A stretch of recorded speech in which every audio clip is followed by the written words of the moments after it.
Joe, a farmer and resident of a village just outside the jungle, was used to coming across strange things in the jungle. But this particular day, he'd come across something he had never seen before. A plane had crashed and was left abandoned, leaving behind a dark secret.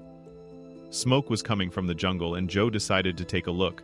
As soon Joe realized the fire was not one caused by Mother Nature itself, he went down there to take a look. Strong smells of gasoline and a burning plane were what he walked into. He couldn't believe what he had discovered. The crash was still very fresh. There was no other way. Whoever was responsible for this made sure to leave the plane and its secrets behind. Joe had the chance to look on the inside and was never the same afterward. But who was responsible for this plane, and why did they flee the area? And what was inside the plane that was so upsetting to Joe? But before we start, smash the like button, subscribe, and don't forget the notification bell so you never miss any of our upcoming stories. Joe was part of a family of farmers for generations and was, therefore, very attached to the jungle surrounding his farm. On what should have been a carefree day, he walks down the river to fetch some water for his animals. The day would take a turn. When he gets close to the river, he sees a lot of smoke coming from the jungle. After being surprised by it, he doesn't act on it. In all these years at the farm, Joe learned not to interfere with Mother Nature. Little did he know, this wasn't the work of Mother Nature. When he returns to his thirsty animals, he already forgets about the smoke. He continues to carry on with his work, but the smoke catches his attention again. This time, it wasn't the sight of the smoke, but the smell of it. It smelled like gasoline, and when Joe looked at it, the smoke was darker than before. Joe is alarmed now. He knows by the look of it and the smell of it, this is no ordinary fire by Mother Nature. The last time this happened, it was a complete disaster. One that Joe was still trying to forget. Joe prayed for a better ending this time, but he was in for a ride. Despite his nerves, Joe decides to make his way to the fire. He wants to take his responsibility as one of the older residents of the village. He gets closer and closer, but is even more alarmed than before. The closer he gets, the more trees seem to be damaged.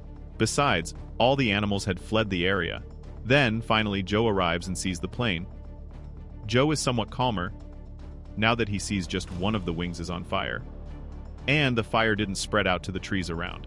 He knew what to do, but this would mean he had to leave the plane for now. On his return, a discovery was to be made.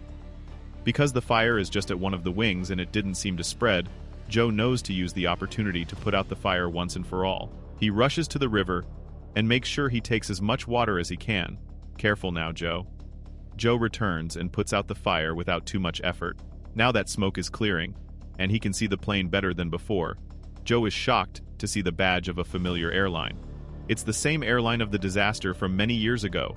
Joe can't help but panic. He runs away, but as soon as he's at a safe distance, questions come to mind. After all, he didn't even check for passengers after putting out the fire. Who crashed the plane? What were they up to? The truth was about to make itself known to Joe.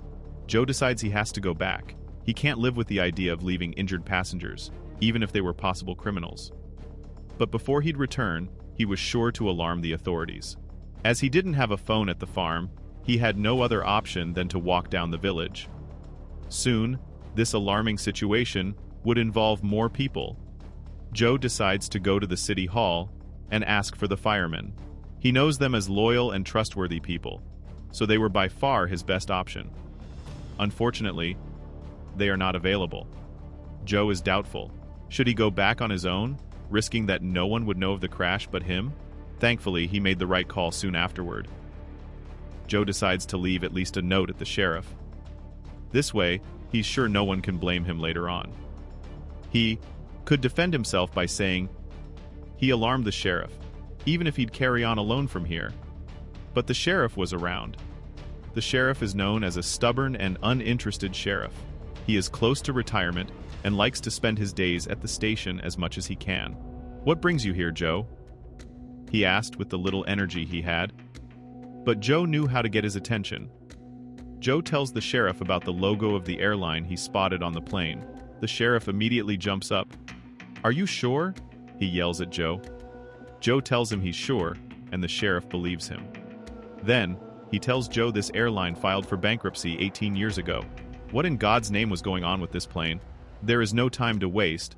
so Joe and the sheriff drive toward the crash at high speed. But since the plane did crash in the jungle itself, they are forced to walk the last part. The question was, would they still be in time to find the truth behind all of this? Now that they're getting closer, they walk the path that Joe took earlier that day. But something seemed odd to Joe. Something had changed. Joe tries and tries but can't put his finger on it.